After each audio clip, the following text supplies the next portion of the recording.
So there was this story. I should pull it up and get the doctor's name. It was not important. It was on Fox News. I posted it to Facebook. All right? Just go there. And they were talking about all the hostile posts about these billionaires dying at the bottom of the ocean. All the jokes, all the memes. Well, you just don't care. You're not sympathetic to the families, that kind of thing. Nothing could be further from the truth. It's had nothing to do with sympathy. I'll give you an example. Prince died. Remember Prince, the musician, the artist? He died from a drug overdose combined with cold medicine, etc. He was over-medicating himself, and it overcame him. They found him in his apartment. He had the flu for a couple days. They did a toxicology test. There was all kinds of medication in his system, basically shut him down. There were lines of people, which is essentially a stupid thing, by the way. There were lines of people putting flowers, wreaths, baskets. How many times have you seen this when somebody dies? Oh, they were the best person. Oh, this person it was so unjustified that they got run over by a car, that this drunk driver hit them. They never say, oh, that guy had it coming, do they? It's always, they were the most wonderful person ever. This was a shining light, and this daughter was this cheerleader and piano player, and they go on and on about how great. And if you say any boo about them, then you're labeled as a hater, right?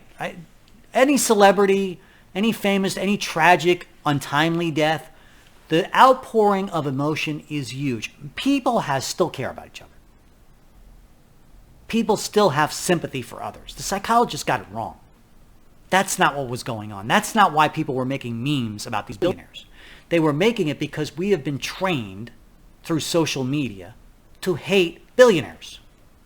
If those 5 people were just 5 people that were randomly picked in a lottery, and let's say the owner of Oceansgate, Stockton Rush, let's say he ran a lottery, like a Wonka golden ticket, and he invited 5 people to go down the Titanic, and then it blew up or imploded.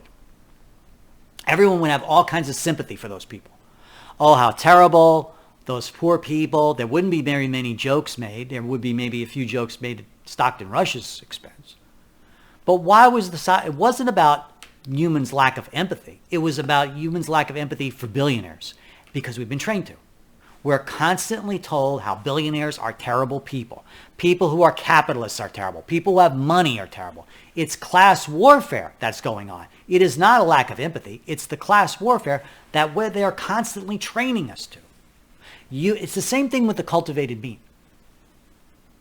You meat eaters are ruining the world. You guys who dine on steak and live on these fancy foods, you're the problem. And it's used as a weapon against the American people to control what? Capitalism. I have been always on the side of billionaires, not because they're wealthy, not because they're constantly under attack, but because I'd like to be one too. And I believe that billionaires got their money because they deserve to, at least the majority of them. Jeff Bezos, Elon Musk. I have problems with Jeff Bezos' politics. I have problems even with Elon Musk. But they deserve every dollar that they have. It wasn't the workers that made Amazon. It was Jeff Bezos. He came up with the idea. He risked his own capital. In the early days, he even delivered packages himself because he had to do anything he could to keep that company profitable. And he was doing Amazon for years before it was profitable. As a matter of fact, I'm not even sure if they've declared profits in the last couple of years. It's a break-even proposition. People who work for him get money, but the company itself is a break-even proposition.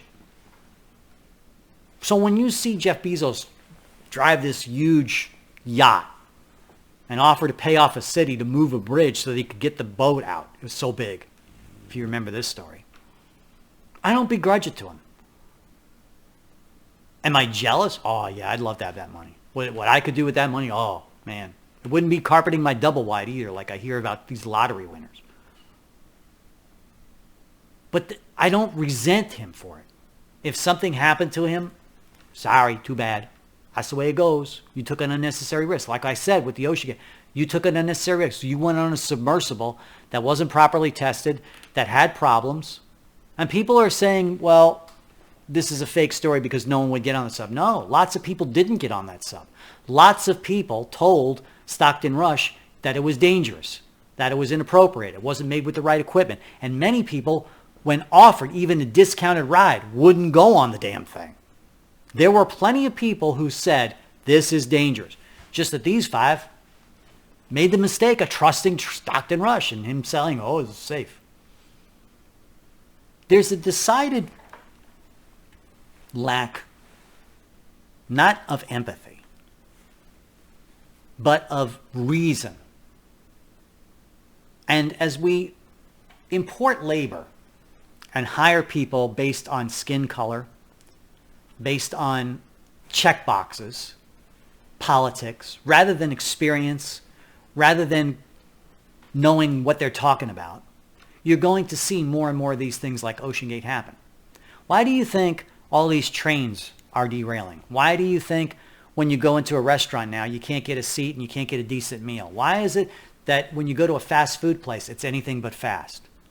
Because we're becoming a checkmark society. We're not focusing on what's important, qualifications. And I don't necessarily mean degrees. People who are experienced, people who have come up with good ideas, people who are trained in a particular field.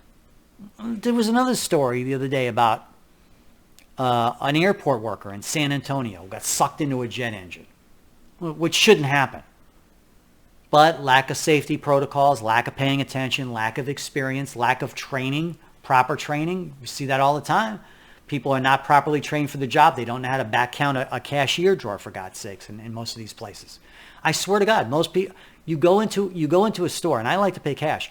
You go into a store and you try and pay cash, they look at you cross-eyed and they have trouble back counting a $20 change. There's a decided lack of talent in our society because everybody wants to do something else. Nobody is focused on doing their job at hand. Stockton Rush, I'm not going to hire 50-year-old ex-submariners for the job because, I want to hire more youthful, more. I want to create some excitement about OceanGate rather than do what's prudent, which is hire experienced submariners. And it all goes back to that. It all goes back to this psychology report, where they got this psychologist to say, oh, it's our lack of empathy. No, it's not. People still care about each other. What it is social media, and we're not relying on basic facts. We're ignoring things. It's like what I said. There's plenty of people sympathetic. There's plenty of celebrities that die every day. That the outpouring is huge. It's this hate. Hate of what? Western civilization. The hate of the 50-year-old white male because he's from the patriarchy. The hate of people doing things like flipping burgers to work their way up in a company. No. You got to pay them the same so they have a living wage. That's what's leading to this lack of talent, this exodus of people from the workforce.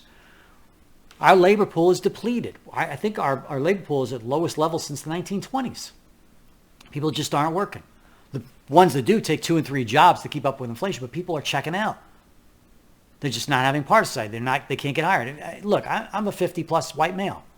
If I went into any company, doesn't matter what I was doing or what, I couldn't get a job. They wouldn't hire me to deliver pizzas at Domino's. They wouldn't hire me for anything because I'm part of the problem, right? The society is being trained to say that 50-year-old white male, 50-plus white male are the problem. And that is causing a depletion of talent. There aren't these older people who are experienced that are training the next generation on how to be successful, how to be a better person. You need those 50-year-old white males that are submariners to teach the younger generation how to survive at deep depths and whatnot. But if you just fire them and say, no, we just want the new, then what's going to happen is what happened with OceanGate. Then what's going to happen is what happened in the San Antonio airport where somebody got sucked into a jet engine because there wasn't the older white guy training the new generation. That's the lack of talent. And the psychologist doesn't get that. Which is, well, we have a lack of empathy. No, we have plenty of empathy. That's not the problem. Feelings aren't the problem. The problem is our society that is going woke, and this is affecting both right and left wing. It is not indicative of one side of the aisle. And I've talked about this, and it falls on deaf ears because the people that you need to talk to about it, the people that are perpetrating this, don't understand your point of view. Well, you're a 50-year-old white male. And there you go. They've already discounted my opinion because of who I am, rather than the facts of what I'm saying. They never go down the road, let's debate the facts. Let's just get angry. Let's just call names. Let's just censorship. Let's just block them. They never put it to paper and facts. Speaking of facts, I got to talk about a story I saw in the news.